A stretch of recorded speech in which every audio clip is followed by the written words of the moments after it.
आप सभी को जय जय सीताराम। आज हम बात करने वाले हैं बोर्ड एग्जामिनेशन में किस तरीके से बेस्ट मार्क्स स्कोर कर सकते हैं।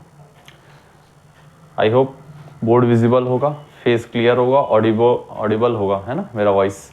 तो आज मैं शुरू करने वाला हूं कि बोर्ड की सीरीज़ में स्पेसिफिकली हम कैसे बात करेंगे, कौन कौन से सब्जेक्ट्स की बात करेंगे 12th बोर्ड एग्जामिनेशन के बारे में। तो ये डिस्कशन होगा इस टॉपिक पे कि कैसे आप 12th बोर्ड में, जो अभी 1.5 से 2 महीने दूर है और प्री बोर्ड्स अपने अपने स्कूल में आ जा रहा होगा, तो उसमें कैसे एक्सेल कर सकते हैं फिजिक्स में, केमिस्ट्री में, मैथमेटिक्स में। क्योंकि मैं साइंस स्ट्रीम का हूँ तो मैं उसके बारे में बेटर बता पाऊँगा।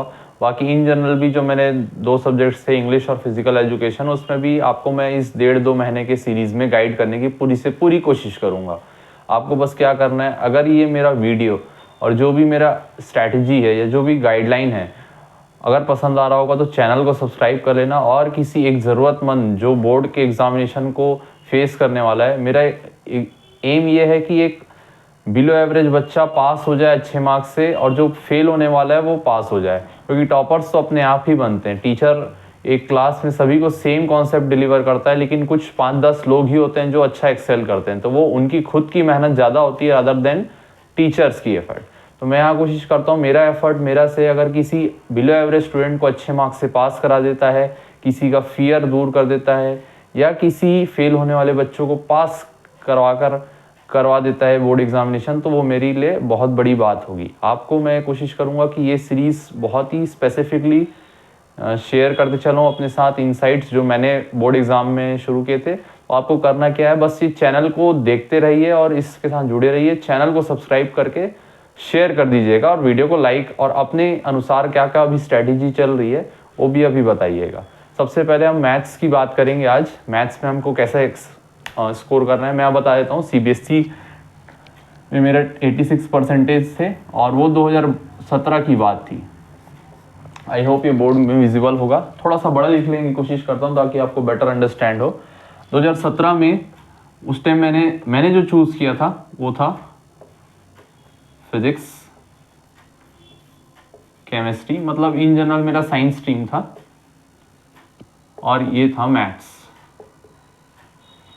ठीक है, इस तीनों की स्ट्रैटेजी अलग अलग होगी। अलग अलग सब्जेक्ट्स को कैसे टाइप से डील करेंगे, ये अभी 2026 का जो बोर्ड होगा, बोर्ड एग्जामिनेशन, जहाँ तक आई थिंक बोर्ड रिलीजेबल होगा, बोर्ड एग्जामिनेशन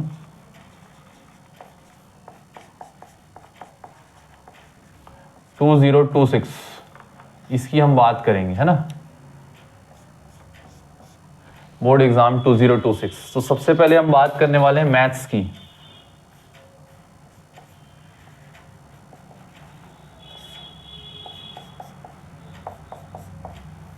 मैथ्स में सबसे ज़्यादा वेटेज जो कैरी करता है वो कैरी करता है कैलकुलस। इस टॉपिक को आप छोड़ के नहीं जा सकते, कैलकुलस। ठीक है, उसके साथ डिफरेंशिएशन,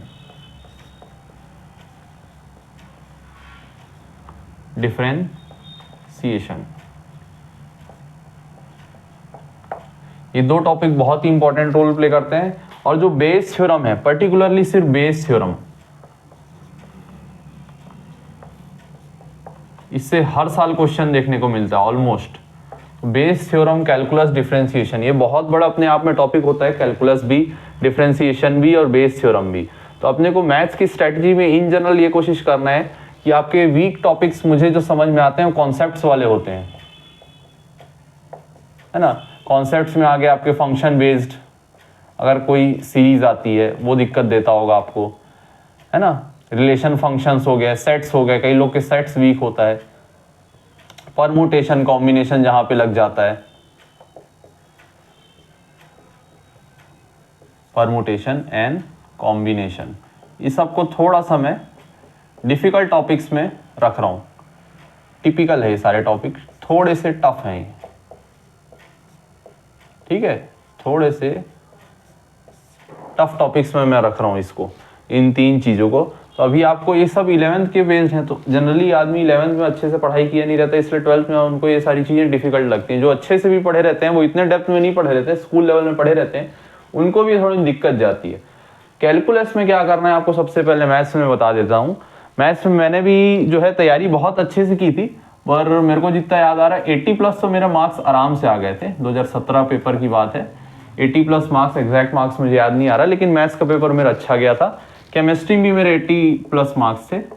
मैं मार्क्स बताना मेरा एम नहीं है, अब जो मैं ला लिया वो तो ला लिया, लेकिन मेरा अब एम है कि आप इससे बेटर कर सकें। और मेरा एम हमेशा ये है कि शुरू से मैं वीडियो में बता दूं, जो फेल हो रहा है वो पास हो जाए, जो बिलो एवरेज है वो अच्छे से पास हो जाए। ये मेरा एक एम है इस वीडियो से, वही मेरी सक्सेस होगी। ये मेरी सक्सेस नहीं है कि मैं 80 प्लस ले आया, इसमें 95 ले आया था मैं फिजिक्स में, ये कोई बड़ी बात नहीं थी, वो मेरा पर्सनल अचीवमेंट है। अब मेरा अचीवमेंट तब कहलाएगा जब इन वीडियो के थ्रू कोई लाभ हो ले सके। ठीक है, तो सबसे पहले आपको क्या करना है, एनसीईआरटी पहला टिप्स मैं दूंगा, tips to excel in board examination.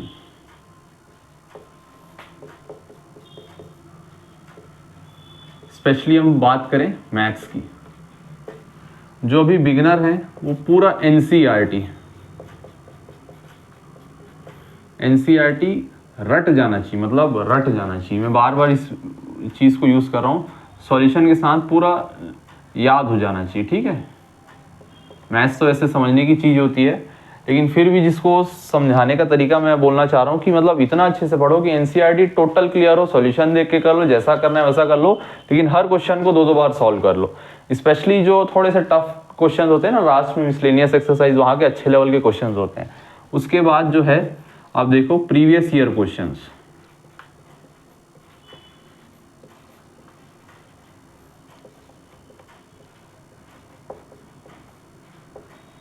Previous year question देखो आप। तीसरी चीज होती है, ये 2 चीज हो गया। उसके बाद रिवीजन में आप किस टाइप का रिवीजन करते चलोगे, क्योंकि मैथ्स में तो आप रिवीजन करते बैठोगे तो क्वेश्चन सॉल्व करते बहुत टाइम लगता है। मेरे साथ भी वो दिक्कत आती थी कि मैथ्स में यार क्वेश्चन सॉल्व करते हैं तो एक एक क्वेश्चन में कई बार टाइम लग जाता है। तो आप ये कोशिश करो अभी यहाँ से, ज़्यादा नहीं, डेली जो है मैथ्स के करीब करीब, आप ज़्यादा नहीं बोल रहा हूँ, प्रैक्टिस 15 क्वेश्चंस। देखो ये डुएबल चीज़ है, मैं बहुत बड़ा टारगेट नहीं ले रहा हूँ। अगर यहाँ से आपके पास मान के चलो 50 दिन भी है तो कितने क्वेश्चंस आप सॉल्व कर लोगे, 750 क्वेश्चंस, जो कि एक छोटा नंबर नहीं होता है। आप जो मेरे शुरू से स्ट्रैटेजी है कि बिलो एवरेज बच्चा भी अच्छे मार्क्स से पास हो जाए और जो फेल होने वाला है वो भी क्लियर कर जाए। 15 क्वेश्चन डेली सॉल्व करना है, एनसीईआरटी पूरा रट लेना है, प्रीवियस ईयर क्वेश्चन देखना है, लेकिन ये प्रीवियस ईयर क्वेश्चंस को 15 क्वेश्चन जो है आप सॉल्व करते चलो। ये मेरा एक एम है कि प्रीवियस ईयर क्वेश्चन को 15 क्वेश्चन के हिसाब से क्लियर करते चलो। और चौथी चीज जो ये कर लेगा, उसके बाद आता है क्वेश्चन पेपर एनालिसिस।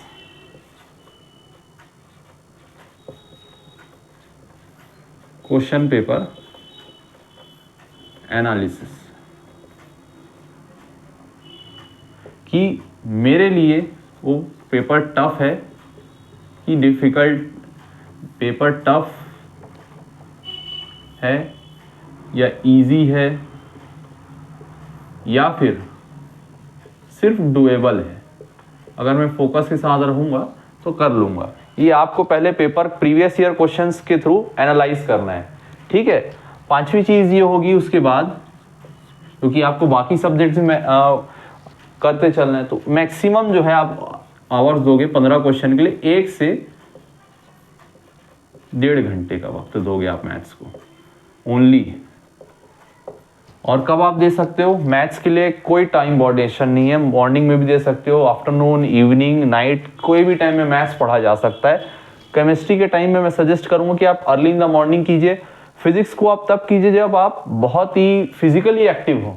रात में आप करते जाओगे तो एक क्वेश्चन में 1 घंटा निकल जाएगा और आप सो जाओगे। रात में फिजिक्स मत पढ़ना, फिजिक्स सवेरे भी मत पढ़ना, क्योंकि फिजिक्स सवेरे पढ़ने लग जाओगे तो आप थ्योरेटिकल पार्ट में ज़्यादा चले जाओगे और जो न्यूमेरिकल पार्ट आता है, जो डेरिवेशन पार्ट है वो, तो इसमें एक्टिव स्टेट में आप प्रैक्टिस करना फिजिक्स को। इसको सिर्फ मॉर्निंग में कोशिश करना करो और इसको कोई भी टाइम आप प्रैक्टिस कर सकते हो, 1 से 1.5 घंटा। उसके बाद जो है आप, ये सारी चीज़ मैंने अपने बोर्ड के एग्ज़ाम के दौरान फॉलो की थी, तब मैं ये चीज़ आपको बता पा रहा हूँ। उसके बाद आपको क्या करना है, आपको करना है सैंपल पेपर सॉल्व।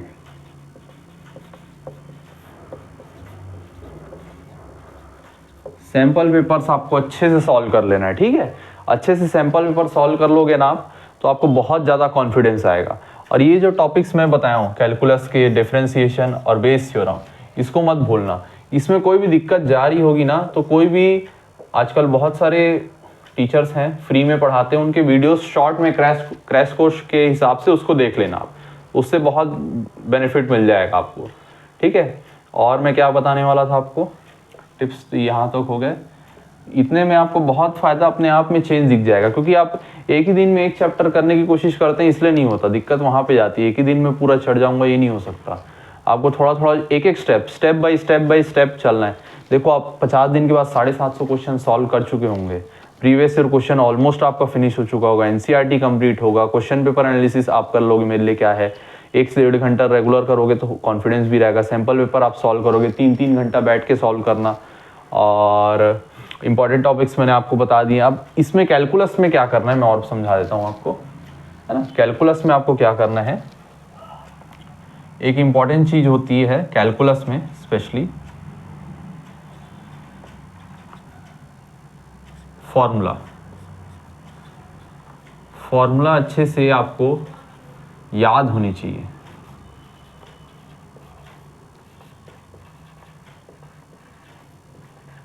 है ना। फॉर्मूला अच्छे से याद होगा तो दिक्कत नहीं जाएगा आपको कैलकुलस के स्टेट में। सेम इज विथ डिफरेंशिएशन, जो आपका डिफरेंशिएशन है इसमें भी यही चीज़ है, फॉर्मूला से बहुत कुछ चीज़ सॉल्व हो जाता है। एंड मैथ्स में आप एक चीज़ मैं अभी तक कहा नहीं, लेकिन आपको अब बोलने वाला हूँ, प्रैक्टिस बहुत ज़्यादा ज़रूरी चीज़ है मैथ्स में। मैंने लिखा भी हुआ है, पावर ऑफ प्रैक्टिस बहुत इंपॉर्टेंट है मैथ्स में। क्वेश्चन सॉल्व करना और क्वेश्चंस को एनालाइज करना, प्रीवियस ईयर क्वेश्चन करना, तो इससे क्या होगा, इससे एक आराम से जो बिलो एवरेज होगा ना, बिलो एवरेज परफॉर्मेंस जो आने वाला होगा आपका, अच्छे परफॉर्मेंस में कन्वर्ट हो जाएगा। और फेल वाला बंदा पास हो जाएगा। तो ये चीज़ आप ध्यान कर सकते हैं, ध्यान दे सकते हैं कि इस तरीके की आप स्ट्रैटेजी फॉलो करके चलोगे ना, तो बहुत अच्छा रिजल्ट मिलेगा आपको मैथ्स में। डेली क्वेश्चंस प्रैक्टिस करो। अब मैं सोच रहा हूँ कि आपके लिए मैं क्या कर सकता हूँ, इतनी स्ट्रैटेजी तो डिस्कस हो चुकी है, ये चीज़ आपको डेली बेसिस में कोशिश करना है सॉल्व कर सकें। एनसीईआरटी देख लो, प्रीवियस ईयर क्वेश्चन देख लो, 15-15 क्वेश्चन कर लो, क्वेश्चन पेपर एनालिसिस कर लो, और 1 से 1.5 घंटा डेली प्रैक्टिस कर लो, है ना। इससे क्या है, काफ़ी आपको हेल्प मिलेगा, ठीक है। ये चीज़ आपको बहुत बेनिफिट देगी। साथ ही साथ अगर आपको मेरे से कुछ एक्सपेक्टेशंस हैं, तो मैं देखूंगा कि ये सीरीज़ को, बोर्ड वाले सीरीज़ को कितने लोग फॉलो कर रहे हैं। उससे यार मेरा भी पता चलेगा कि मैं आपके लिए क्या कर सकता हूँ। अगर कोई देखना ही नहीं चाह रहा है मेरे को, तो मैं क्यों क्वेश्चन सॉल्व करके अपलोड करूँगा, बताओ ना। तो मेरा एक सोच है कि टिल बोर्ड्स जो भी छोटे छोटे स्ट्रैटेजीज़ हैं, मैं एग्ज़ाम के 1 हफ्ते पहले या 1 दिन पहले या ऑन एग्ज़ाम डे मैं किस तरीके से तैयार होके गया कि ये सारी चीज़ें मैं अचीव कर पाया। मैं पहले ही बोल रहा हूँ, ये वीडियो टॉपर्स के लिए नहीं है, ये वीडियो एक बिलो एवरेज स्टूडेंट, एक एवरेज स्टूडेंट और एक ऐसे स्टूडेंट जिसको कॉन्फिडेंस की कमी है, उन लोग के लिए है, या जिनको लग रहा है कि मैं पास कैसे हो पाऊँगा, उन लोग के लिए वीडियो है। क्रीम लेयर वालों के लिए भाई ये वीडियो नहीं है। आप लोग खुद में ही इतने कैपेबल हैं कि वो स्कोर उतना अचीव कर लेंगे, और वो आपकी ही मेहनत होगी ज़्यादातर, है ना। ये जो स्ट्रैटेजी है, ये एक एवरेज स्टूडेंट के लिए है स्ट्रैटेजी। डजंट मीन कि आप एवरेज हैं जो वीडियोस देख रहे हैं, इट जस्ट मीन कि रिकॉल करना इंपॉर्टेंट हो जाता है कई बार। ये सारी चीज़ें मैं भी अपने आप को डेली बेसिस में रिकॉल करता था, उसके कारण ही जो है मैं अच्छे से पेपर के वक्त, ये 80 मार्क्स अच्छे मार्क्स हैं, लेकिन 95 मैथ्स में तो नहीं थे, फिजिक्स में तो थे, तो अच्छे मार्क्स ज़रूर हैं 80। लेकिन क्या है, एग्ज़ाम डे में जो है आपका कॉन्फिडेंस होना चाहिए। मेन चीज़ वो 3 घंटे से पहले तक और 3 घंटे देने के दौरान आपको कॉन्फिडेंट फील होना है, उसका ये प्रोसेस है। उसके बाद रिजल्ट आपके या मेरे हाथ में नहीं है, वो भगवान के हाथ में होता है। और इन सब चीज़ के साथ आपको एक चीज़ और डेली प्रैक्टिस करनी है। जो लोग ऐसे सारे इश्यूज़ के थ्रू, एंजाइटी या जो भी फियर फैक्टर से जूझ रहे हैं, वो ये कोशिश करें कि एक्सरसाइज, ये काफ़ी अंडररेटेड टर्म है, एक्सरसाइज करते चलो भाई, एक्सरसाइज करो और कोशिश करो कि योगा मतलब कम से कम प्राणायाम कर लो, और मेडिटेशन कर लो, पूजा, टेम्पल, मंदिर जाओ आप, उससे आपको बहुत फ़ायदा होगा। नाम जप करो, इस सब चीज़ से जो हिडन बेनिफिट्स है वो इससे ज़्यादा वेटेज वो कैरी करता है। अगर आप ये सारी चीज़ कर लोगे तो ये ऑटोमेटिकली सारी चीज़ें बैलेंस आउट हो जाएंगी, ऑटोमेटिकली। आपको ऐसे सारे स्ट्रैटेजी के वीडियोस और देखने की ज़रूरत नहीं पड़ेगी, ठीक है। तो ये सारी चीज़ें फॉलो करो। मैं चाहता हूँ कि मेरा भी कॉन्सेप्ट का रिवीजन हो जाए, तो मैं भी सोचता हूँ कि कभी कभी कोई बोर्ड के चैप्टर के पेपर सॉल्व करा दूँ, है ना। जैसा कि ऊपर भी मैं बीटेक इन मैकेनिकल इंजीनियरिंग हूँ और गेट ऑल इंडिया रैंक 770 मैंने स्कोर किया था बोर्ड के एग्ज़ाम के मार्क्स में, आपके सामने मैं डिस्कस कर चुका हूँ। तो मेरे पास एक अच्छा एक्सपीरियंस है कि किस तरीके से मैथमेटिक्स जैसे सब्जेक्ट्स को अच्छे से डील कर सकते हैं, स्कूल लेवल में भी, कॉलेज लेवल में, खासकर स्कूल लेवल में तो बहुत अच्छे से प्रैक्टिस किया हूँ। मैं अपनी स्ट्रैटेजी बताता हूँ कि मैं क्या किया था अपने टाइम में इस मार्क्स को स्कोर करने के लिए, आप उससे ज़्यादा अच्छा स्कोर कर सकते हैं। मैंने किया था एनसीईआरटी में कंप्लीट किया था, प्रीवियस ईयर कंप्लीट हो गया था मेरा। ये तो 15 से 20 क्वेश्चन हो ही जाते थे। क्वेश्चन पेपर भी ये थोड़ा 2 घंटे करीब था। सैम्पल पेपर भी मैं कम से कम 8 से 10 सॉल्व करके गया था। उसके बाद मैं एक एक्स्ट्रा चीज़, एक बुक और एक्स्ट्रा सॉल्व किया था, जो आपको भी बता देता हूँ। वो बुक भी मैं कंप्लीट सॉल्व किया था, सब जानते ही होंगे, फेमस ऑथर है आर.डी. शर्मा। इस बुक को भी मैं कंप्लीटली सॉल्व किया था। साथ ही साथ इसके साथ मैं वो भी किया था कुछ एनसीईआरटी के एग्जाम्पलर के जो क्वेश्चन आते हैं ना, इसको भी मैं सॉल्व किया था, ताकि डिफ़िकल्ट उस टाइम जो 2016 और 15 के दौरान चला था, मतलब उस टाइम में ना सुप्रीम कोर्ट में मैथ्स के क्वेश्चन, सीबीएसई बोर्ड के क्वेश्चन पेपर के लेवल का ना डिबेट हो जाता था कि भाई इतना टफ कैसे दे रहे हैं। तो मैं अपने आप को पूर्णतः मतलब ये मान के चला था कि भाई कैसे भी हो जाए, बिलो एवरेज परफॉर्मेंस नहीं तो एवरेज परफॉर्मेंस कर लो। तो करके मैं शुरू से आर.डी. शर्मा कर रहा था, शुरू से प्रीवियस ईयर क्वेश्चन में ध्यान दे रहा था। और मेरा सिलेबस कब कंप्लीट हो गया था, क्योंकि मेरी स्ट्रैटेजी अप्रैल से ही चल रही थी। अप्रैल से ही मैं कोचिंग वगैरह, अपना ट्यूशन वगैरह, एक टीचर थे मतलब, सॉरी, उनसे मैं ज्वाइन कर लिया था। सिलेबस मेरे को अच्छे से याद आ रहा है, हाँ, दिसंबर एंड तक मेरा ना कवर हो गया था। इस टाइम मेरा आखिरी चैप्टर्स चल रहा था, मेरा पूरा सिलेबस कंप्लीट हो चुका था। और इस थ्योरम के कारण तो मैं अपने दोस्त को भी एकदम शॉर्ट ट्रिक समझाया था, उसके थ्रू उसमें भी 2 क्वेश्चन सॉल्व किया था। और यकीन मानो वो शायद 40-44 मार्क्स पाया था, जिसमें बहुत रोल प्ले किया था बेस थ्योरम। कैलकुलस में फॉर्मूला था। तो ये चीज़ फॉलो करोगे ना यार, तो काफ़ी अच्छी स्ट्रैटेजी भी मैं आपको दी है, बहुत ही अच्छी स्ट्रैटेजी है। इसको आप फॉलो करो, वो सारी चीज़, एक्सरसाइज, योगा, मेडिटेशन, पूजा, मंदिर, नाम जप, ये सब भी फॉलो करो। उसके थ्रू ना आप आराम से सब चीज़ सॉल्व कर पाओगे, ठीक है। कैलकुलस हो गया, डिफरेंशिएशन हो गया, बेस थ्योरम हो गया, फॉर्मूला याद करते चलो, लिख के फॉर्मूला याद करो। एनसीईआरटी पूरा ग्रिप में होना चाहिए आप पे, ठीक है। और अगर हम बात करें, इन सब से ज़्यादा चिंता मत करना, don't worry about these topics. ये कुछ पर्टिकुलर टाइप के क्वेश्चन आते हैं, 2-4 बार एक ही क्वेश्चन को लिख के सॉल्व कर लेना। ऐसे 3-4 वैरायटी ही हैं टोटल, मैं बता रहा हूँ। परमुटेशन आपको प्रोबेबिलिटी वाले चैप्टर में घुमाएगा, है ना। और जो फंक्शंस और सेट्स है, वो कैलकुलस और डिफरेंशिएशन के ज़्यादा नहीं, 20% वाले टॉपिक्स में ना वो चीज़ रोल पर, जो HOTs होंगे, ये high order thinking skill questions हैं, उस पर ये चीज़ अप्लाई करके बनाया जाता है वो क्वेश्चन, जो एग्जाम्पलर में भी होगा आपको। कैलकुलस और डिफरेंशिएशन में जब फंक्शंस और सेट्स का यूज़ किया जाता है ना, तो वो एग्जाम्पलर के क्वेश्चन होते हैं। आर.डी. शर्मा भी वैसे क्वेश्चन है, तो वो हाई ऑर्डर थिंकिंग स्किल्स वाले क्वेश्चन हो जाते हैं। वैसे 20% है, हमको 80% में फोकस करना है। वो आसान है, कोई बड़ी चीज़ नहीं है। डिफरेंशिएशन में वो फिर भी ईजी है। बेस थ्योरम में ज़्यादा डीप मत जाइएगा, ऊपर एनसीईआरटी कवर कर लो, और प्रोबेबिलिटी में भी एनसीईआरटी वगैरह कर लो, सॉल्व एग्जाम्पल कर लो, वो काफ़ी होगा। ये 2 चीज़ हो गया, तो आई थिंक मैं बहुत आराम से आप क्लियर कर लोगे। मैथ्स का जो फियर है आराम से निकल जाएगा। और आप बहुत ही अच्छे से स्कोर कर पाओगे, है ना। तो ये सारी स्ट्रेटजीज़ को आप ध्यान रखना, ताकि ये काम आएगा आपको अपने एग्ज़ाम के टाइम में, कि एग्ज़ाम के 1 हफ्ते पहले रिवीजन कैसे करना है। उस पर भी मैं वीडियो लाऊंगा कि 1 हफ्ते जब एग्ज़ाम के बचे हैं तब क्या पूरा सिलेबस फिर से सॉल्व करके देखना है, या सिर्फ रीड आउट करना है, या सिर्फ सैम्पल पेपर सॉल्व करना है, या शॉर्ट नोट्स बनाना है। मैं तो शॉर्ट नोट्स नहीं बनाया था क्योंकि मैं कंटिन्यूस बेसिस पे रिवीजन कर रहा था, लेकिन उस पर बनाया रहता तो एक फ़ायदा होता कि रिवीजन के टाइम में थोड़ा सा ना पैनिक किया था लास्ट मोमेंट में, कि सिलेबस बहुत जल्दी रिवाइज करना है। 3-3 दिन पहले रिवाइज करता था मैं ब्रेक में, जो एग्ज़ाम के दौरान ब्रेक होता था।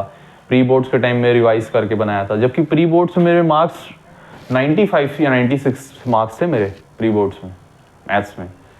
तो वो चीज़ ध्यान रखना है कि आपको उसके बाद कैसे तरीके से फोकस करना है ना।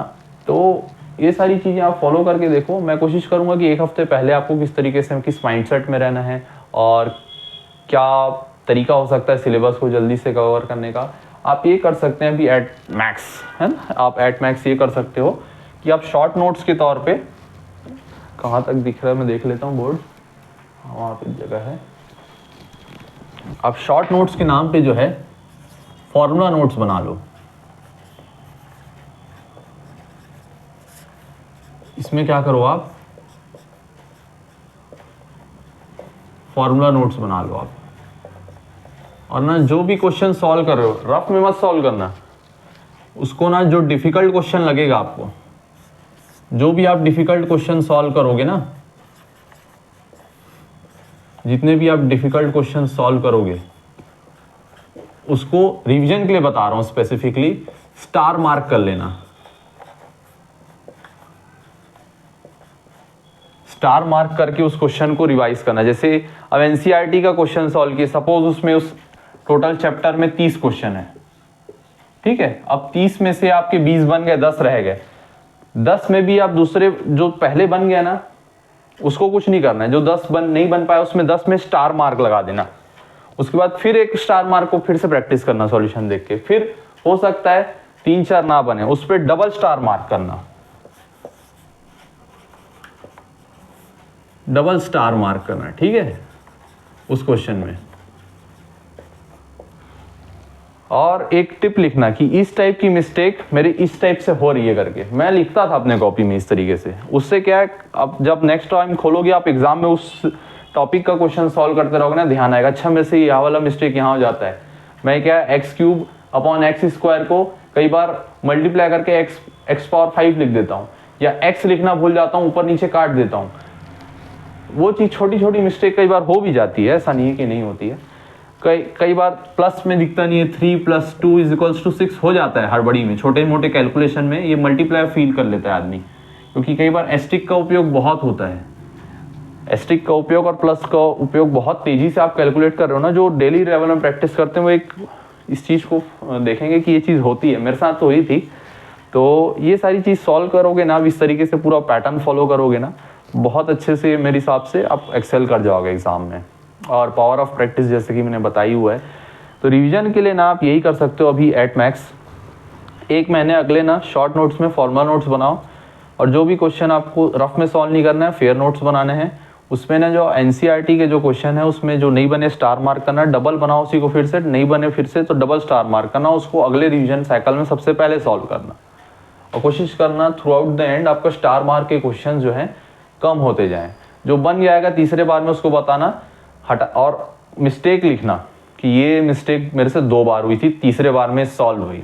वो याद रहेगा आपके दिमाग में कि मेरे से इस टाइप की मिस्टेक होती है करके, ठीक है। मैं कोशिश करूँगा कि और रिलेटेड वीडियोस फिजिक्स में भी लाऊं, केमिस्ट्री में भी लाऊं।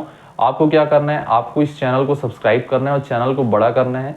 आप सब्सक्राइब करोगे तो ये चैनल धीरे धीरे बड़ा होते जाएगा, शेयर करोगे तो और जल्दी ज़रूरतमंद लोगों तक पहुंच पाएगा। जैसे कि मैं पहले भी बोला कि एक बिलो एवरेज स्टूडेंट को एवरेज से भी ऊपर परफॉर्मेंस, और एक पास ना हो पाने वाले को पास कराने का चैनल बनना चाहता हूं मैं। और जो भी कॉन्फिडेंट फील नहीं कर रहा है वो भी स्ट्रैटेजीज और वीडियोस को देख के रिकॉल कर सकता है, और यू आर द वन, आप कर सकते हो, मेरे को पूरा यकीन है। मैथ्स एक डिफ़िकल्ट टॉपिक नहीं है, और बोर्ड्स में मैथ्स में आप अच्छा कर सकते हो, बहुत बढ़िया कर सकते हो। आपको चैनल को प्लीज़ सब्सक्राइब कर लेना और अपने दोस्तों के साथ शेयर जरूर कर लेना। जय श्री राम।